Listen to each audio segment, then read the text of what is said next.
صوفيا البطلة القومية في الجزائر، المرأة الحديدية كما يسميها الإعلام العسكري في الجزائر، اليوتيوبرز الكبيرة المشهورة، المرأة التي ادعت أنها تملك أدلة قوية ستزلزل الاتحاد الإفريقي بها،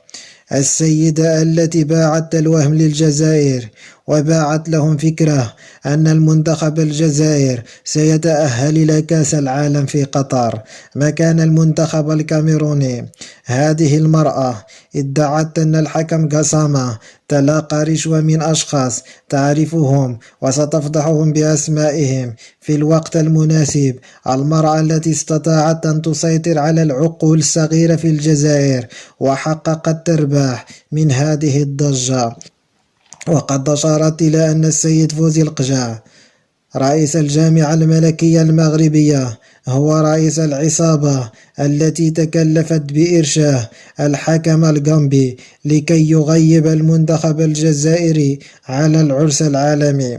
ويحضر المغرب، لأن القجع في نظرها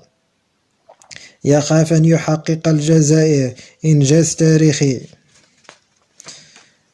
أما المنتخب المغربي فهو سيخرج من الدور الأول في نظرها. هذه الأخيرة ألقي عليه القبض من طرف انتربول بعد شكاية تقدم بها رئيس الاتحاد الغامبي مدافعا على الحكم الغامبي قسامة،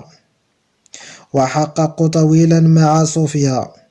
وقد نفت كل ما قالته سابقا، وأكدت أنها فرنسية الجنسية ولا علاقة لها بالجزائر، بل أكدت أنها تلقت أموال طائلة لكي تقول هذه الأخبار وتنشر هذه الادعاءات على المغرب والكاميرون.